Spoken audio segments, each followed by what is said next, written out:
Dios, es un gusto, un placer poder compartir con ustedes este tema que vamos a estar estudiando en unos momentos más.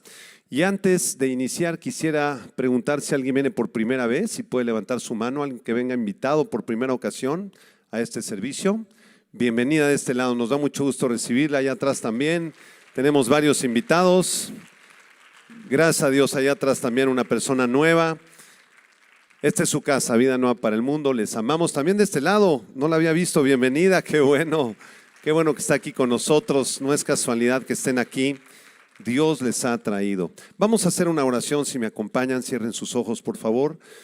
Padre, en el nombre de Jesús nos acercamos una vez más a ti, Señor, sabiendo que tú siempre nos escuchas. En esta fecha tan especial, 24 de diciembre, en la cual el mundo celebra y recuerda el nacimiento de tu Hijo Jesucristo. Nosotros, quienes somos tus hijos y tus hijas, quienes te amamos, no solamente lo recordamos este día, lo recordamos todos los días de nuestra vida y estamos inmensamente agradecidos contigo por haber enviado a Jesús a este mundo, a nacer en ese humilde establo de Belén, a morir por nosotros en esa cruz y al resucitar al tercer día, venciendo a la muerte y al pecado. A ti te damos el honor y la gloria, Señor, y te suplicamos que nos hables esta mañana en el nombre de Cristo Jesús. Amén.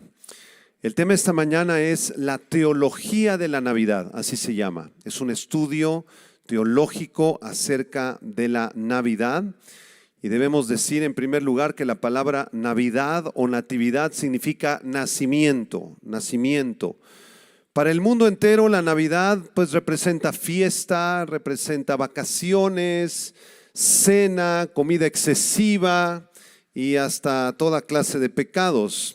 Pero para los cristianos que creemos en el Evangelio, la Navidad o la natividad se refiere al nacimiento del Señor Jesucristo en la ciudad judía de Belén.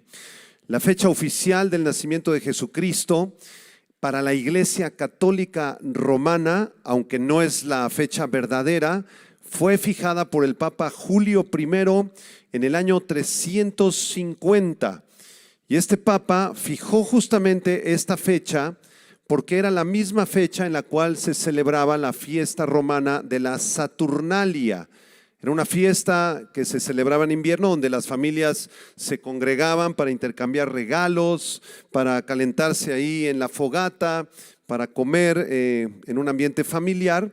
Y entonces al Papa Julio I se le ocurrió la idea de promulgar la fecha del 24 de diciembre como el nacimiento de Jesucristo, para que de esa manera los paganos se acercaran al cristianismo y ahora no solamente cenaran con sus familias celebrando a los dioses romanos, sino que también celebraran de paso el nacimiento del Señor Jesucristo. Y esto produjo un sincretismo, una unión de religiones, la religión romana del panteón griego y el cristianismo a principios y mediados del siglo IV. De esta manera hemos heredado esta tradición del Papa Julio I hasta nuestros días, celebrando la Navidad el día 24 de diciembre, el nacimiento de Jesucristo.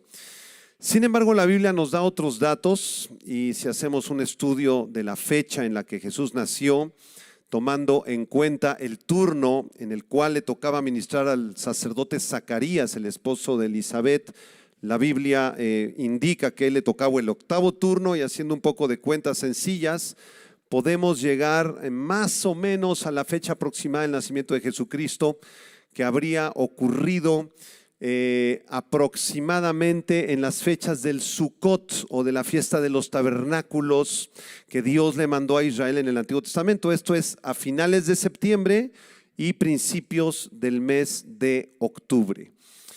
La fecha es importante sin duda porque Dios tiene control de todo, hasta de las fechas, desde luego. Pero lo más importante es el hecho de que Jesús nació en este mundo. El nacimiento de Jesucristo es el evento más precioso y milagroso en toda la historia de la humanidad. El profeta Miqueas anunció que el Mesías nacería en Belén. Quiero citar Miqueas capítulo 5, verso 2, que dice: pero tú, Belén Éfrata, pequeña para estar entre las familias de Judá, de ti me saldrá el que será Señor de Israel, y sus salidas son desde el principio, desde los días de la eternidad. Aquí el profeta Miqueas está anunciando con siglos de anticipación que el Mesías nacería en Belén, la más pequeña y la más insignificante de todas las ciudades de Israel. De manera que el Mesías nació no solo en un pesebre humilde, sino también en una ciudad humilde, una de las ciudades más pobres e insignificantes de todo Israel. Y esa profecía se cumplió en Mateo capítulo 2, versículo del 1 al 6. Vamos a leerlo si me acompañan en sus Biblias. Mateo 2, del 1 al 6, dice el evangelista que cuando Jesús nació en Belén de Judea en días del rey Herodes, vinieron del oriente a Jerusalén unos magos diciendo: ¿dónde está el rey de los judíos que ha nacido? Porque su estrella hemos visto en el oriente y venimos a adorarle. Oyendo esto, el rey Herodes se turbó y toda Jerusalén con él, y convocados todos los principales sacerdotes y los escribas del pueblo, les preguntó dónde había de nacer el Cristo. Ellos le dijeron: en Belén de Judea, porque así está escrito por el profeta. ¿Por cuál profeta? Por Miqueas en el capítulo 5. Y tú, Belén, de la tierra de Judá, ¿no eres la más pequeña entre los príncipes de Judá? Porque de ti saldrá un guiador que apacentará a mi pueblo Israel. ¿Quién es ese guiador que nacería en esta pequeña ciudad? El Mesías, el Señor Jesucristo. Y de esta forma se cumplió la profecía de Miqueas. Vamos a estudiar a continuación algunos pasajes bíblicos en el Antiguo Testamento que tienen que ver con el nacimiento de Jesucristo y su vida. Y después vamos a demostrar el cumplimiento de esos pasajes proféticos del Antiguo Testamento en el Nuevo Testamento. Y esto lo vamos a hacer para responder una pregunta bíblica y teológica muy importante. Para los que están tomando apuntes, puedes apuntar esta pregunta, que es la siguiente: ¿por qué Jesús tenía que nacer como un ser humano en este mundo? ¿Por qué tenía el Dios Todopoderoso, el Dios Eterno, que tomar forma de bebé y encarnarse en un cuerpo humano como el tuyo y como el mío? ¿Acaso no podía Dios salvar al mundo de otra forma? ¿Acaso Dios no podía decretar simplemente desde el cielo: están perdonados, no hay problema, sus pecados les son perdonados? ¿Por qué no Dios podía diseñar otra forma de salvarnos? ¿Cuáles son los argumentos y las razones bíblicas o teológicas por las cuales esto era imposible? Dios no podía diseñar otra forma de salvarnos. Dios tenía que hacerse carne, tenía que encarnarse en la persona de Jesucristo para ofrecernos salvación. Vamos a estudiar 4 argumentos para responder a esta pregunta. En estos 4 argumentos vamos a leer una profecía del Antiguo Testamento, su cumplimiento en el Nuevo Testamento, y vamos a decir una pequeña conclusión de cada uno de estos textos. ¿De acuerdo? ¿Están listos? El primer argumento es el siguiente: el Mesías debía nacer para vencer a Satanás y el imperio de la muerte. Repito, número 1, el Mesías debía nacer para vencer los poderes del diablo y el imperio de la muerte. La única forma en la que los seres humanos tendríamos la oportunidad de ser libres de la maldición del pecado y del poder del diablo en nuestras vidas era mediante un Salvador. Teníamos y seguimos teniendo necesidad de un Salvador que viniera a destruir el poder de Satanás y el imperio de la muerte. ¿Dónde está esa profecía? Vamos a Génesis, por favor. Génesis capítulo 3, versículo 10 en adelante. Estamos justo después de la caída. ¿Recuerdan la caída de Adán y Eva? En Génesis 3, versículo 10 dice que Adán respondió, cuando Dios le preguntó, ¿dónde estás tú? Le respondió, oí tu voz en el huerto y tuve miedo porque estaba desnudo y me escondí. Y Dios le dijo, ¿quién te enseñó que estabas desnudo? ¿Has comido del árbol que yo te mandé no comieses? Y el hombre respondió, ¿a quién le echó la culpa? A la mujer. La mujer que me diste por compañera me dio del árbol y yo comí. Fue ella la culpable. Versículo 3, entonces Jehová Dios dijo a la mujer, ¿qué es lo que has hecho? Y dijo la mujer, ¿a quién le echó la culpa a la mujer? La serpiente me engañó y yo comí. Una de las características más importantes del ser humano después de la caída es que nos encanta echarle la culpa a todos los demás. Nos autojustificamos. Cuando somos sorprendidos en una falta o en un pecado, no fui yo, fueron las circunstancias, fueron los maestros, fue el gobierno, fue la economía. Y no nos gusta aceptar nuestra responsabilidad. Y aquí viene la profecía, versículo 14 y 15. Dice, y Jehová Dios dijo a la serpiente, por cuanto esto hiciste, maldita serás entre todas las bestias y entre todos los animales del campo. Sobre tu pecho andarás y polvo comerás todos los días de tu vida. Esa serpiente era la encarnación de alguna manera en un animal de Satanás mismo. Versículo 15, ponga atención. Y pondré enemistad entre ti, serpiente, y la mujer, entre tu simiente y la simiente suya. Esta te herirá en la cabeza y tú la herirás en el calcañar. Ahí está la profecía que estamos buscando. Génesis 3:15. Los teólogos le llaman el protoevangelio. Proto, el primer evangelio o la primera vez que se predica el evangelio en la Biblia. Génesis 3:15, el protoevangelio. Y aquí en esta profecía se nos anuncia que a partir de ese momento vendrían en el futuro dos simientes, dos descendencias. Primero, la simiente de la mujer, de la cual nacería un Salvador en el futuro.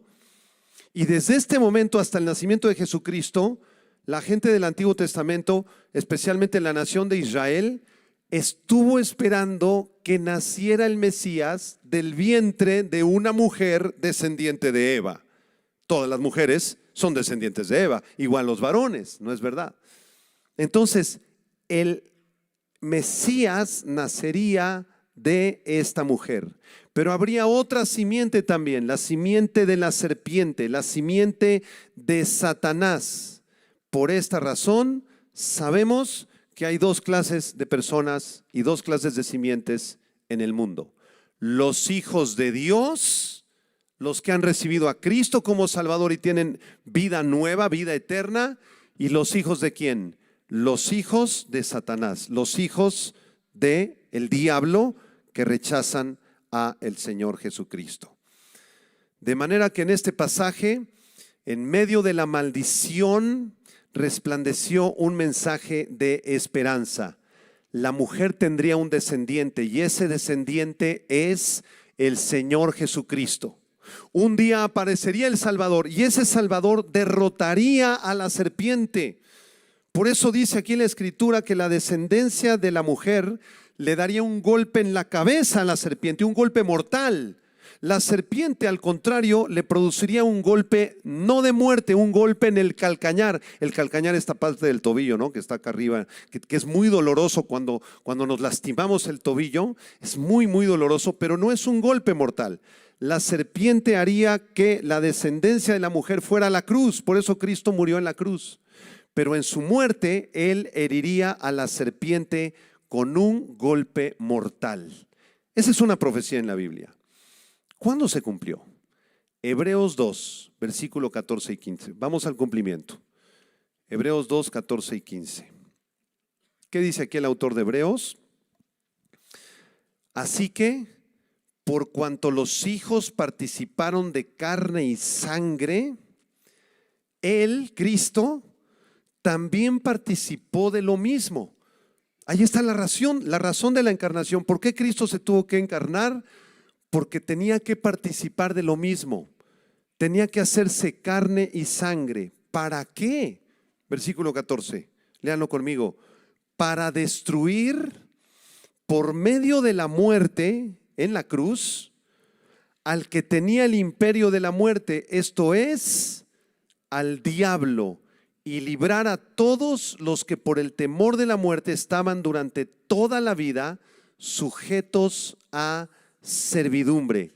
Jesús entonces vivió como nosotros, participó de carne y sangre para identificarse con nosotros, para destruir a Satanás y al imperio de la muerte, y lo hizo en la cruz del Calvario cuando se ofreció como un sacrificio perfecto delante de Dios, sin pecado, sin pecado.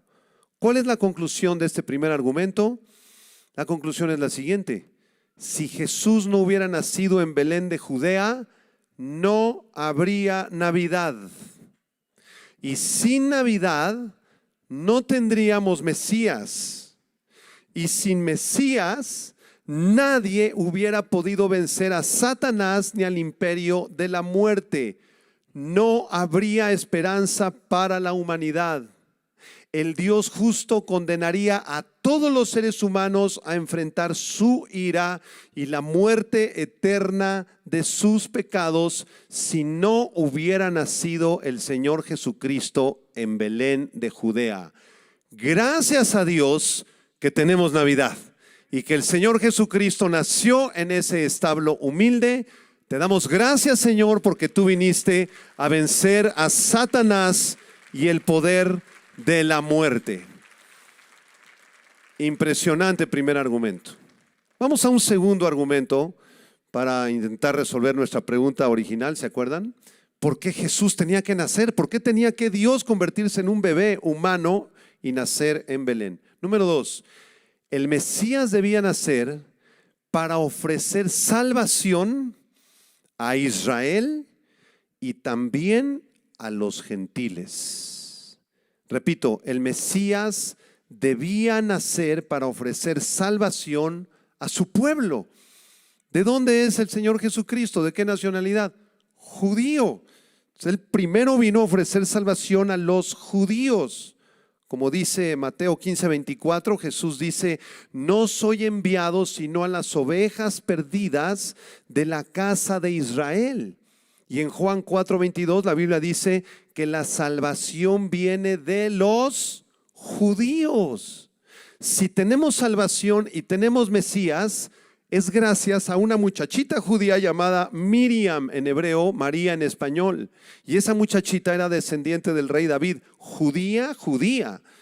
Y el esposo, papá adoptivo de Jesús, también era descendiente del rey David, llamado José, y era judío también. ¿Dónde podemos ver esta profecía de que el Mesías vendría a ofrecer salvación a Israel primero y también a los gentiles? Acompáñenme a Génesis capítulo 12.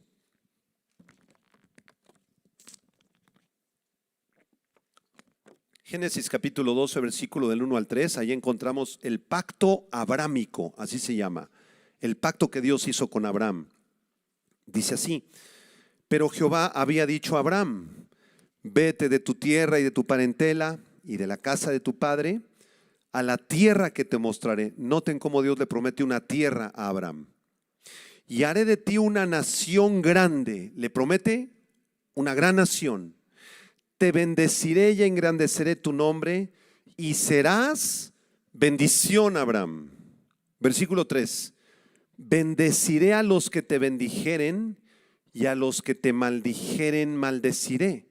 Y subrayen la última parte del pacto abrámico: y serán benditas en ti todas las familias de la tierra. No nada más tú con la nación judía, Abraham.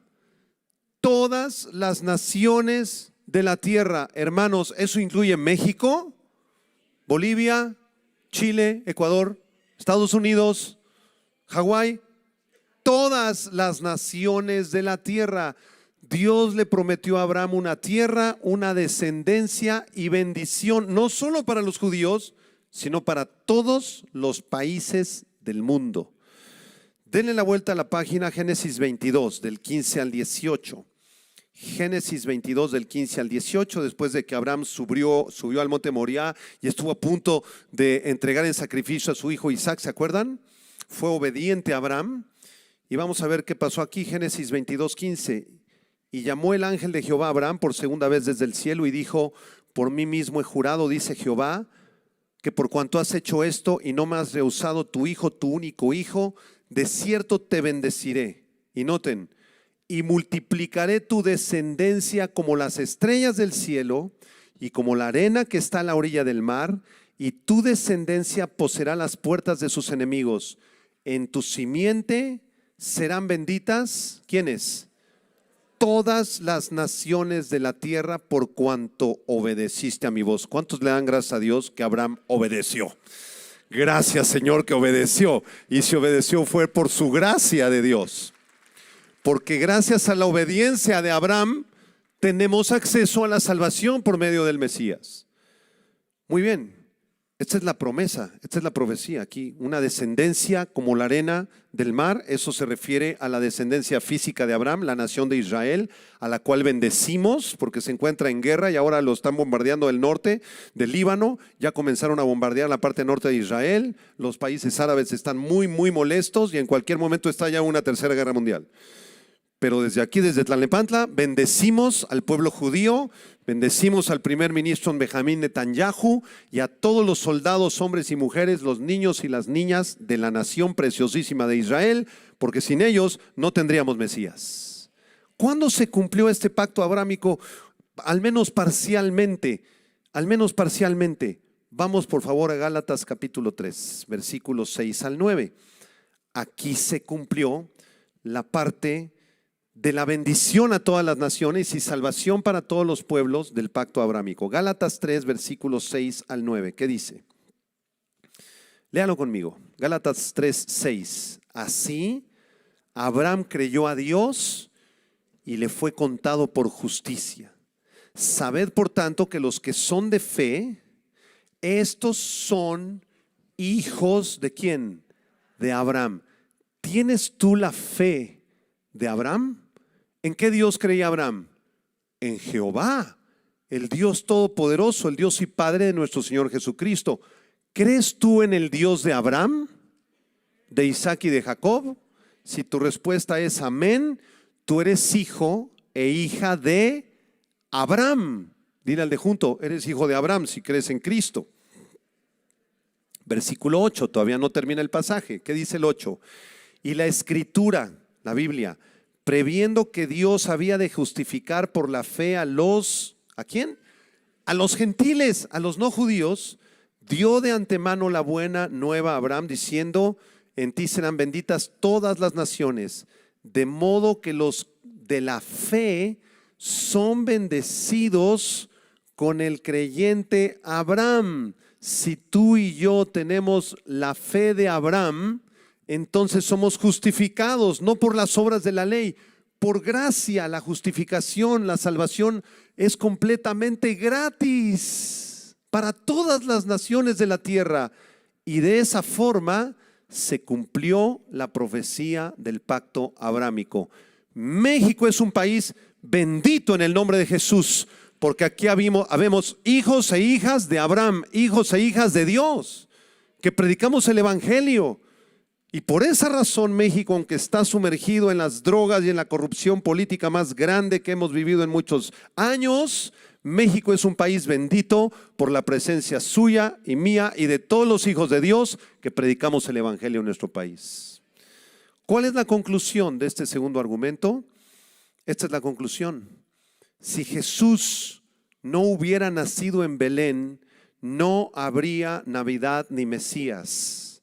Si no hubiera Mesías para Israel, entonces el pacto abrámico y el resto de la Biblia sería la mentira más grande del mundo.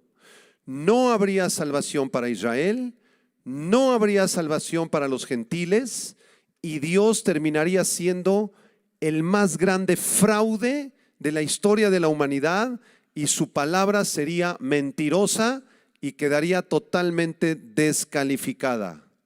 Pero, Números 23:19, Dios no es hombre para que mienta, ni hijo de hombre para que se arrepienta. Él dijo y no hará, habló y no ejecutará. Por eso le damos gracias a Dios que sí hubo Navidad y que el Mesías nació y que las promesas del pacto abrámico siguen en pie, que Israel va a regresar una vez más a su tierra y que todos nos reuniremos un día en la santa nación de Israel, en Tierra Santa, para adorar al Mesías. Y además, sí hay Navidad y sí hay esperanza para todo aquel que cree.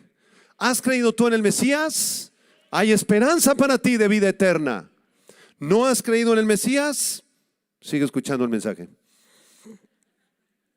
Tercer argumento. ¿Por qué el Mesías tenía que hacerse carne? ¿Por qué tenía que convertirse en un bebé, encarnarse? ¿Por qué? Número 3. El Mesías debía nacer para reinar eternamente. Ese niñito que nació en Belén es un rey. Aunque nació en una condición muy humilde, en un pesebre, no había lugar para ellos en el mesón, no habían doctores, enfermeras, nada. Pero ahí nació de la manera más pobre y humilde que podía haber, porque nuestro Dios es un Dios humilde. Por eso nació en ese establo. Y en medio de esa humildad llegan los sabios de Oriente ofreciéndole oro, incienso y mirra, que eran regalos que se daban a los más poderosos reyes de la época en la que nació Jesús.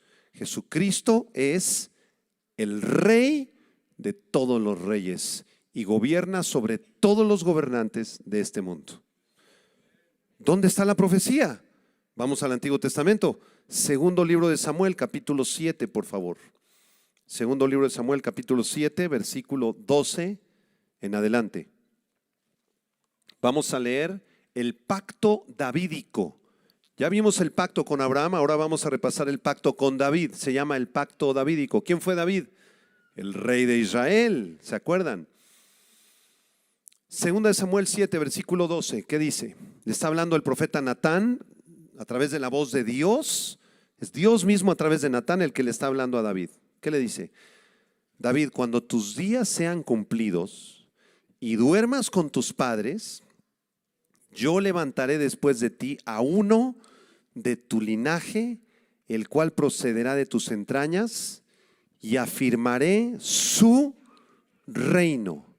Él edificará casa a mi nombre, y yo afirmaré para siempre el trono de su reino. Vean el versículo 16. Y será afirmada tu casa y tu reino para siempre delante de tu rostro, y tu trono será estable. ¿Cuándo? Eternamente. David, cuando tú mueras, van a ser un descendiente después de ti, y ese descendiente es un rey. Y ese rey va a gobernar para siempre, eternamente. Vamos a Isaías capítulo 9, por favor. Aquí se reitera esta profecía del pacto davídico, pero ahora a través de la profecía de Isaías. Isaías capítulo 9, versículo 6, por favor. ¿Qué dice Isaías aquí? Léanlo conmigo, precioso pasaje.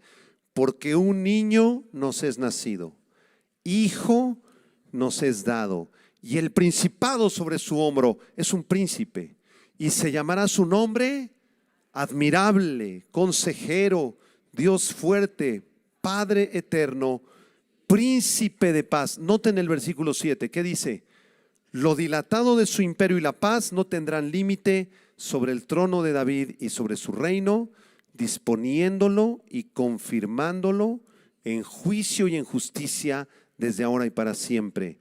El celo de Jehová de los ejércitos hará esto.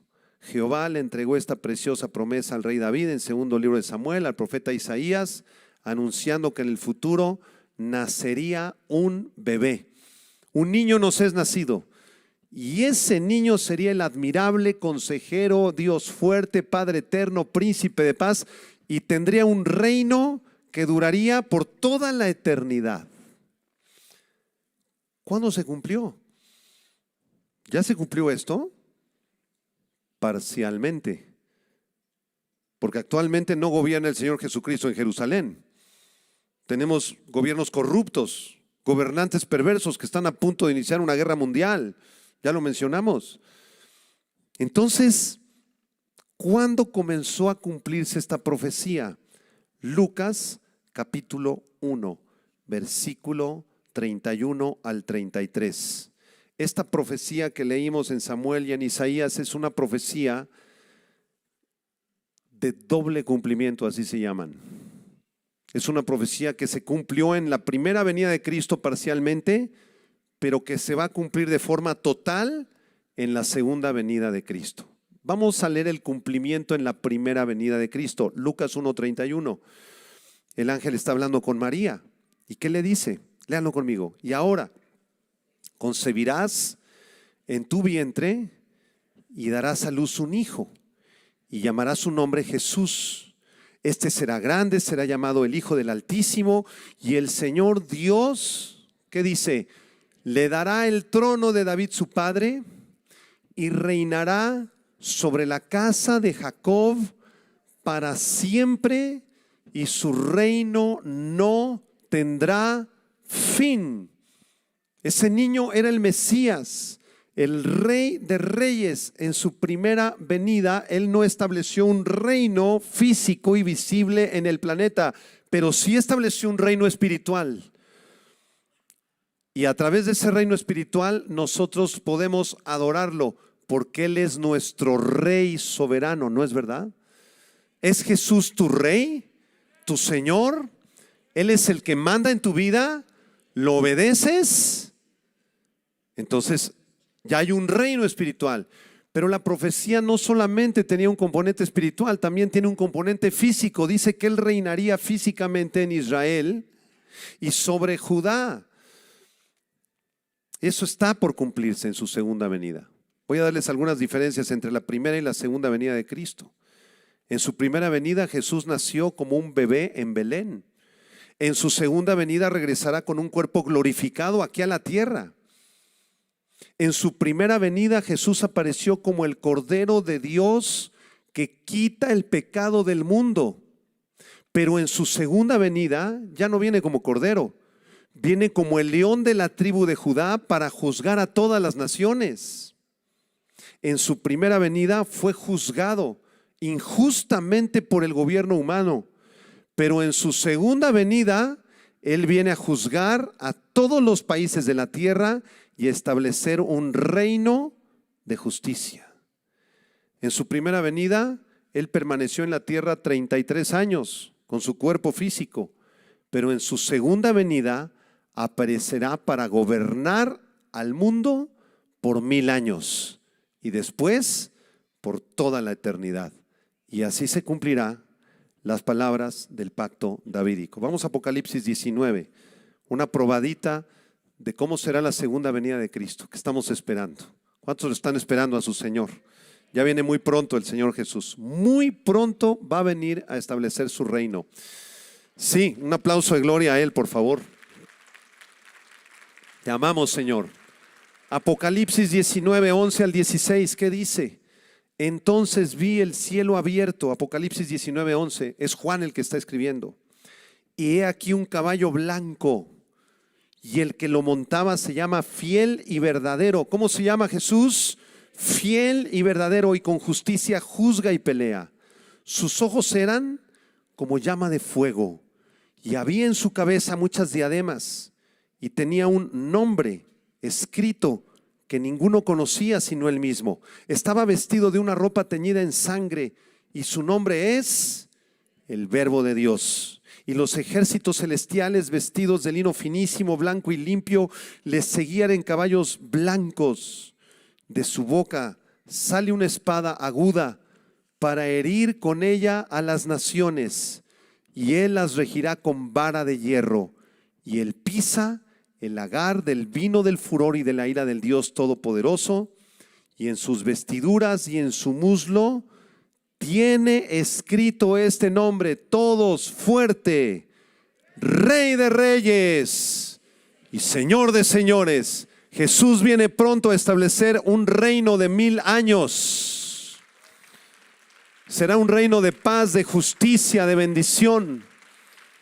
Y de esa manera se cumplirá la profecía de Isaías 9 y de segundo libro de Samuel capítulo 7. El pacto davídico está todavía por cumplirse. Y esto es muy emocionante, porque nosotros que somos la iglesia estamos esperando que Jesús regrese a establecer un reino de paz, de justicia y de salvación. ¿Cuál es la conclusión de este argumento? La conclusión es la siguiente: si Jesús no hubiera nacido en Belén, no habría ninguna esperanza de un reino de justicia venidera.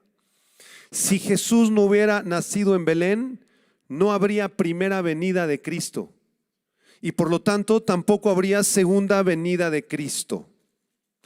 Todos nosotros estaríamos condenados a vivir en países corruptos e injustos, llenos de homicidios y de fraudes y de pecado. Y al final de nuestras vidas seríamos condenados por Dios en su justicia y nos enviaría al infierno y al lago de fuego. Gracias a Dios que Jesús nació. Gracias a Dios que sí hay Navidad, porque por medio de su nacimiento, su vida, su muerte y resurrección, Dios cumplirá al pie de la letra el pacto davídico y las palabras del profeta Isaías capítulo 9. Jesús viene pronto a reinar este mundo. Gracias a Dios por la Navidad. Gracias, Señor, por la Navidad. Qué precioso. Cuarto y último argumento. Hay muchos más, pero solo nos dio tiempo de 4. Cuarto argumento: ¿por qué el Mesías tenía que venir a nacer? El Mesías debía nacer, en último lugar, para que en un futuro pudiera casarse con su amada novia, la iglesia. Jesús tiene novia, ¿sabían ustedes? Sí tiene novia. ¿Cuál es su novia? Nosotros. Voltea con el de junto y dile: tú eres parte de la novia. En sentido figurado, el Señor desea casarse con su amada, con su novia, que es la iglesia. La iglesia le pertenece a Dios. La iglesia es el cuerpo de Cristo. Cristo es la cabeza del cuerpo, es la piedra angular de la iglesia. La iglesia es amada por Cristo porque fue comprada por el precio de la sangre de Jesús. Y Jesús hizo a un lado todos los demonios que te estaban atormentando antes de que tú recibieras a Cristo. Acuérdate. Y Jesús, a través de su sangre y su muerte y resurrección, echó fuera las obras de las tinieblas y de Satanás que te tenían cautivo en el alcohol, en el pecado, en la inmoralidad sexual. Y Jesús te levantó y te abrazó, te salvó sin tú ni yo merecerlo. Y te quitó los vestidos negros y podridos con los que estabas vestido, y yo también, y nos puso unas vestiduras de salvación y de justicia. Qué precioso es nuestro Señor Jesús. Gracias por haber venido a nacer a este mundo. ¿Dónde dice eso en el Antiguo Testamento? ¿Dónde dice que Jesús está enamorado de su novia y que va a haber una boda? ¿Dónde está esa profecía? ¿Alguien sabe? Es difícil, ¿verdad? En Apocalipsis dice, no, yo me refiero al Antiguo Testamento, proféticamente hablando. ¿Cuándo se anunció eso en el Antiguo Testamento? No se nos vienen muchos pasajes a la mente, ¿verdad?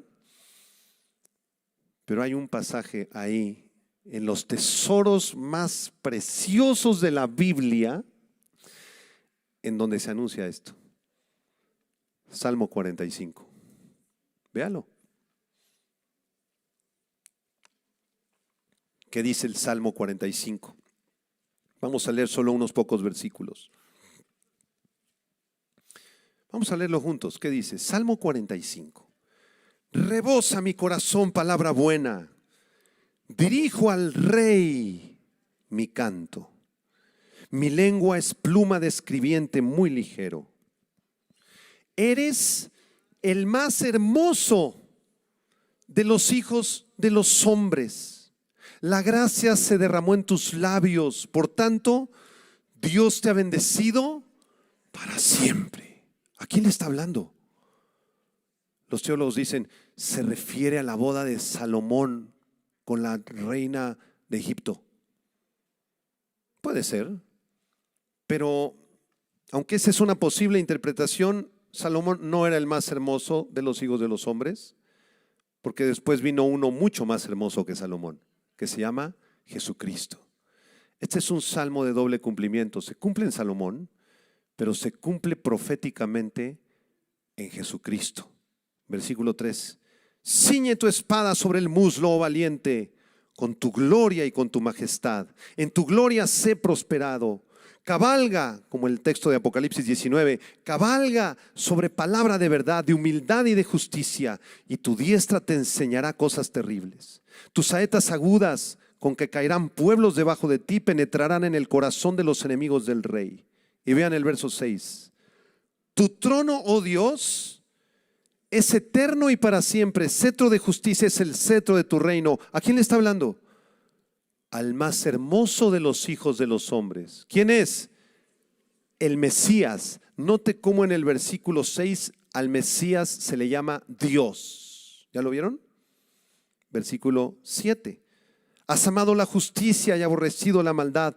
Por tanto te ungió Dios, el Dios tuyo, con óleo de alegría más que a tus compañeros.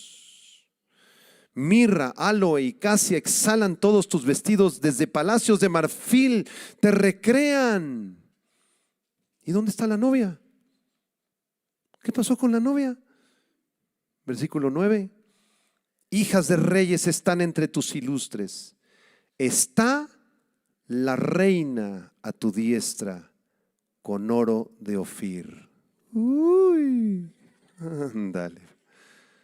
¿Quién aparece ahí en ese versículo? La reina. Se va a casar, es una boda. Versículo 10, oye hija, y mira, inclina tu oído. Olvida tu pueblo y la casa de tu padre, y deseará el rey tu hermosura, e inclínate a él, porque él es tu Señor. Olvida la casa de tu padre, olvida el pecado, olvida tu vida pasada e inclínate ante el Rey, porque el Rey te desea. ¿Quién es el Rey? El Mesías. Ahí está la boda en el Antiguo Testamento. ¿Cuándo se cumplirá esto? Apocalipsis 19, con este terminamos.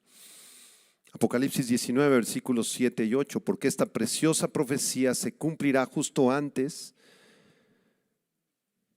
justo después de que el Señor venga a recoger a su amada iglesia en el arrebatamiento. Si el arrebatamiento es esta noche de Navidad, nos vamos, hermanos. Si se puede después de la cena, mejor, Señor. Pero cuando tú mandes, nos vamos. En un instante, en un abrir y cerrar de ojos, Jesús viene por su iglesia. Vámonos, adiós mundo cruel. Algunos de ustedes se van a quedar. Espero que no sean muchos, pero quizá el próximo domingo vengan aquí unas 200 o 300 personas de las 3,000 que somos. ¿Y el pastor Martín? ¿El pastor César? ¿Quién va a predicar? ¿Ya no hay pastor? ¿Ya no hay iglesia? Se fue en el arrebatamiento. Los que se queden van a tener que padecer 7 años de tribulación muy fuerte. Y justo después de que nos vayamos, ¿qué va a pasar en el cielo? ¿Vamos a estar en una nube tocando un arpa? No, claro que no. Justo después de que nos vayamos y lleguemos al cielo, ¿sabe usted qué va a pasar? 3 cosas. Número 1, el tribunal de Cristo. Nos van a dar recompensas a los que fuimos fieles. Número 2, se va a presentar la novia al novio en el cielo. Y así como en las bodas, a veces las novias tienen un velo y el novio le levanta el velo. Así la novia, la iglesia va a ser presentada ante Jesús. Y número 3, ocurrirá el evento conocido como las bodas del Cordero. Apocalipsis 19, 7 y 8. Léalo conmigo. ¿Qué dice? Gocémonos y alegrémonos y démosle gloria. Nadie lo está leyendo. Otra vez. Gocémonos y alegrémonos y démosle gloria. ¿Por qué? Porque han llegado las bodas del Cordero y su esposa se ha preparado y a ella se le ha concedido que se vista de lino fino, limpio, resplandeciente, porque el lino fino es las acciones justas de los santos. Va a haber una boda en el cielo. La Biblia se trata de una boda. El Padre ha enviado al Hijo, lo ama. El Padre le ha escogido una novia a través del Espíritu Santo. Esa novia somos nosotros. Todo se trata de una boda. ¿Estás listo para la boda? ¿Estás emocionado? Conclusión. Si Jesús no hubiera nacido en ese establo de Belén, no habría Navidad. Y sin Navidad no habría Mesías. Y sin Mesías no habría un esposo redentor, no habría arrebatamiento, no habría recompensas, no habría boda, no habría reino, y solamente estaríamos esperando el momento de la condenación eterna. Gracias sean dadas a Dios que Jesús nació para redimirnos, para darnos vida eterna, para amarnos con ese amor tan precioso que nos tiene, y para casarse con nosotros. Te damos la gloria, Señor Jesús. Bendito sea tu nombre. Para eso vino Jesús, para eso hay Navidad. ¡Feliz Navidad! Aunque su nacimiento fue en septiembre, octubre, ¡feliz Navidad! Nosotros la celebramos todos los días, también hoy. Aunque el Papa ese la inventó, la fe, no importa. La celebramos todos los días. Termino con esta pregunta. ¿Conoces a Jesucristo? ¿Lo conoces? Él es tu Señor, tu Salvador. ¿Lo amas con todo tu corazón? ¿Lo amas? ¿Ya lo lograste ver en ese pesebre por medio de la fe en los textos bíblicos? ¿Ya lograste percibir sus milagros a través de la Biblia? ¿Ya lograste verlo en la cruz? Porque muchos todavía no lo han visto en la cruz. Por eso sigues en tus pecados. Por eso tu cristianismo es tan tibio y tan aburrido y absurdo. Necesitas verlo en la cruz. Lee los pasajes de la crucifixión, cae de rodillas y dile: Señor, dame una visión de la cruz por medio de tu palabra, porque cuando lo ves ahí en la cruz muriendo por ti, le entregas tu corazón. ¿Ya le entregaste tu corazón? Si hay alguien aquí que todavía no le ha entregado su corazón al Señor Jesucristo, si todavía sigues viviendo para ti mismo, si todavía sigues en la vanidad de la vida, del dinero, lo que te interesa es el dinero nada más, ahí está el centro de tu vida, el dinero. Si para ti lo más importante es la vanidad, verte bonita, verte atractiva, verte guapo, si sigues en el alcohol, en las fiestas, yo te lo suplico, entrégale tu corazón al Mesías. Ya demostramos la importancia tan grande que tiene la Navidad, el nacimiento de Jesús. Y vamos a hacer un llamado dentro de unos momentos para aquellos que deseen por primera vez entregarle sus vidas a Cristo. Y para preparar ese momento de ese llamado, vamos a ver una pequeña obra, un sketch que han preparado los chicos del Ministerio de Teatro. Adelante.